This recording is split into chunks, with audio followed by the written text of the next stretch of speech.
Hi hello people எல்லாருக்கும் ஒரு மிகப்பெரிய வணக்கம். அனைவருக்கும் இனிய சுதந்திர தின நல்வாழ்த்துக்கள் இன் அட்வான்ஸ். ஓகே, இன்றைக்கி வீடியோவில் வந்து அஃப்கோர்ஸ் கூலி படத்தோட ரிவ்யூவை தான் பார்க்க போகிறோம். கூலி சூப்பர் ஸ்டார் லோகேஷ் கனகராஜ் அவர்களுடைய இயக்கத்தில் சன் பிக்சர்ஸ் தயாரித்து வெளிவந்திருக்கக்கூடிய படம்.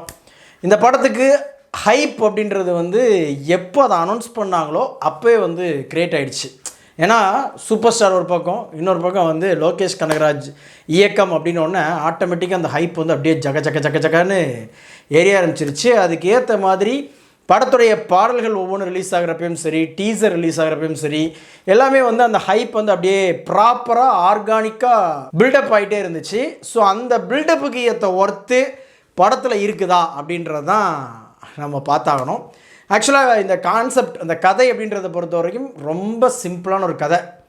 தன்னுடைய க்ளோஸ் ஃப்ரெண்டோடைய டெத்து, அதுக்கு வர்ற நம்ம சூப்பர் ஸ்டார் அங்கேருந்து வந்து பார்த்திங்கன்னா தன்னுடைய நண்பனுடைய இறப்பு வந்து இயற்கையானதா செயற்கையானதா அப்படின்றத கண்டுபிடிக்க ஆரம்பித்து ஒரு பெரிய கூட்டத்துக்குள்ளே போய் அப்படியே ட்ராவல் ஆகி அவருடைய பழைய ஃப்ளாஷ்பேக்குள்ளே போய் திருப்பி மறுபடியும் நிகழ்காலத்துக்கு வந்து ஒரு மாதிரி சுபம் போட்டு பிடிக்கிறாப்புல லோகேஷ் கனகராஜ். படம் ரிலீஸுக்கு முன்னாடி வந்து அந்த படத்தை பார்த்துட்டு வாங்க, இந்த படத்தை பார்த்துட்டு வாங்க அப்படின்னு சொல்லுவாரோ நினச்சேன். ஆனால் இல்லைங்க, நீங்கள் எதையுமே பார்க்க வேண்டாம், இது தனியாக சூப்பர் ஸ்டாருக்காகவே நான் எழுதப்பட்ட ஒரு கதை அப்படின்னு சொல்லி நேற்றே அறிக்கை கொடுத்துட்டாப்புல. அது வரைக்கும் ஆல் இஸ் வெல். ஆக்சுவலாக படத்தில் ஃபுல்லாக தாங்கி பிடிக்கிறது யார் அப்படின்னு பார்த்தீங்கன்னா அஃப்கோர்ஸ் சூப்பர் ஸ்டார் தான். அவருடைய மேனரிசம்ஸ், சின்ன மேனரிசம்ஸ்லாம் சூப்பராக ஒர்க் அவுட் ஆகிருக்குது. அதே மாதிரி படத்தில் வந்து பார்த்திங்கன்னா வழக்கமாக நம்ம சூப்பர் ஸ்டார் வந்து நிறைய பஞ்ச் பேசுவார் இல்லையா, அந்த மாதிரிலாம் இந்த படத்தில் நம்ம எதிர்பார்க்க முடியாது. அதே மாதிரி வழக்கமாக சூப்பர் ஸ்டார் படம் அப்படின்னாலே ஒரு ரேசி இருக்கும் இல்லையா, அந்த ரேசியான ஸ்க்ரீன் ப்ளே இந்த படத்தில் இல்லை. அதே மாதிரி இந்த படத்தை பொறுத்த வரைக்கும் சிங்கிள் ஹேண்டடாக ஃபுல்லாகவே சுமக்கிறது யார் அப்படின்னு பார்த்திங்கன்னா தேவா என்கிற தேவராஜா நடிச்சிருக்கிற நம்ம தலைவர் மட்டும்தான். வேறு லெவலில் பல இடங்களில் அவருடைய பெர்ஃபார்மன்ஸ் சூப்பராகவே இருக்குது. ஸ்வாகு, நீங்கள் என்னென்ன சொல்லணுமோ எல்லாமேங்க. தமிழ் சினிமாவில் என்னென்ன வார்த்தைகள்லாம் ஒரு கேரக்டரை வந்து டிஃபைன் பண்ணுறதுக்கு இருக்கோ அது எல்லாத்தையுமே வந்து நம்ம தலைவருக்கு இந்த படத்தில் சொல்லி முடிச்சிடலாம். அடுத்ததாக ரொம்ப இம்பார்ட்டண்ட்டாக நம்மளை வந்து ஏய் பின்றியடா ராஜா அப்படின்ற மாதிரி இருக்கிறது வந்து சோபின் ஷாகிர். அவருடைய கேரக்டர் ரைட்டிங் இருக்குது பாருங்கள், அதுவே சூப்பராக இருந்தது. ஒரு மாதிரி ஒரு பாசிட்டிவ் ப்ளஸ் நெகட்டிவ் அப்படின்ற மாதிரி அந்த ஷேடு, அதாவது ஒவ்வொரு டைமில் ஒவ்வொரு மாதிரி அது ஒரு மாதிரி அந்த மாதிரி வந்து ஒரு கேரக்டர் தான் சூப்பராகவே பண்ணியிருந்தாங்க. அதே மாதிரி ஒரு லேடி ஒருத்தங்க இருக்கிறாங்க, அது உண்மையிலேயே சூப்பரான ஒரு சஸ்பென்ஸாக சில பேருக்கு இருக்கும், எல்லாருக்குமே இருக்குமான்னு தெரியாது. அது ஒரு சர்ப்ரைஸ் எலமெண்ட். எப்படின்னா வேண்டாம், நான் அதை சொல்லிட்டேன்னா உங்களுக்கு வந்து இதோட இது பிரேக் ஆகிரும். பட் அது வந்து ஆல்ரெடி லோகேஷோடைய ஒரு படத்தோடைய ஒரு லேடி கேரக்டர் மாதிரியே தான் அதோடைய அந்த உருமாற்றமும் இருக்கும் அப்படின்றத நான் இந்த இடத்துல பதிவு பண்ணிக்கிறேன். அப்புறமா ரொம்ப இம்ப்ரெசிவாக இருந்தது அப்படின்னு பார்த்தீங்கன்னா கிங் நாகார்ஜுன் சைமனாகவே இருக்காருங்க. அப்படியே நான் வந்து ஒரு பெரிய டாண்டா அப்படின்றதுக்கு வந்து பர்ஃபெக்டாக 10 பொருத்தமும் பக்காவாக இருக்குது. ஆனால் இன்னும் கொஞ்சம் அவருடைய கேரக்டரை வந்து பயங்கர பஞ்சிங்காக வர்றாரு, அடிக்கிறாரு, கொள்கிறாரு, சரகடிக்கிறாரு, தம்மடிக்கிறாரு, அப்படி தான் இருக்கிறத தவிர்த்து இன்னும் அவருடைய கேரக்டர் இன்னும் கொஞ்சம் எந்த அளவுக்கு அவர் வந்து கொடூரமான வில்லன் அப்படின்றத வந்து இன்னும் கொஞ்சம் அதில் கேரக்டர் ரைட்டிங் எழுதியிருக்கலாமோ அப்படின்றது என்னுடைய பாயிண்ட்டு. அதுக்கப்புறமா சீரியஸாக சொல்லணும் அப்படின்னா Upendra sir and Aamir Khan sir, இவங்க 2 பேருடைய கேரக்டருமே சத்தியமாக இந்த படத்துக்கு பெருசாக இம்பேக்டாக இல்லைங்க. எனக்கு இல்லை, உங்களுக்கு எப்படி இருக்குன்னு சொல்லுங்கள். ரொம்ப சங்கடமாக இருந்தது எனக்கு வந்து அமீர் கானை வந்து நீங்கள் அவ்வளோ பில்டப் பண்ணி அப்படியே 2 ஹெலிகாப்டர்லாம் விட்டு கொண்டு வந்து நிப்பாட்டி வந்து ரொம்ப டம்மியாக காட்டியிருக்கீங்களோ அப்படின்ற மாதிரி இருந்துச்சு.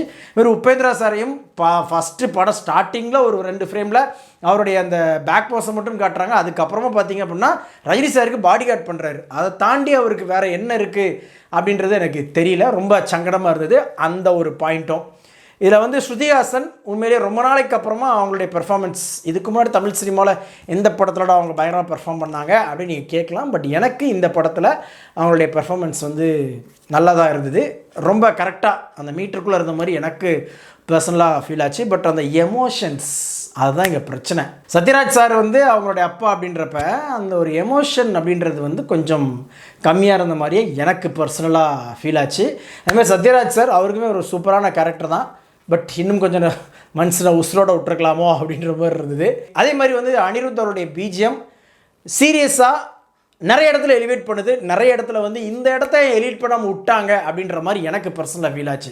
குறிப்பாக கிளைமேக்ஸில் நம்ம வந்து ரஜினி சாருக்கும் நம்ம நாகார்ஜுன் சாருக்கும் ஒரு ஃபைட் வரும். அந்த இதில் பேக்ரவுண்டில் வந்து பார்த்திங்கன்னா ஏதோ ஒன்று போட்டு கேப் ஃபில்லிங் பண்ணவங்க இல்லையா, அந்த மாதிரி ஃபில் பண்ண மாதிரி தான் இருந்தது. மற்றபடி இந்த அரங்க மதிர அதெல்லாம் ஓகே, உள்ள போல அதெல்லாம் நல்லா தான் இருந்தது. பட் அது சில இடங்களில் நல்ல எலிவேட் ஆக வேண்டிய இடத்துல ஆகாமல் விட்டுட்டாங்களோ அப்படின்ற மாதிரி எனக்கு பர்சனலாக இருந்துச்சு. உண்மையிலே ஃபஸ்ட் ஹாஃபில் நான் ரொம்ப என்ஜாய் பண்ணேன், நல்லாவே இருந்தது. ஆஹா சூப்பருங்க, அருமையாக கொண்டு போய் செட் பண்ணி விட்ருக்காப்புல, அந்த ஸ்டேஜிங் பயங்கரமாக இருக்கே அப்படின்னு தான் நினச்சிருந்தேன்.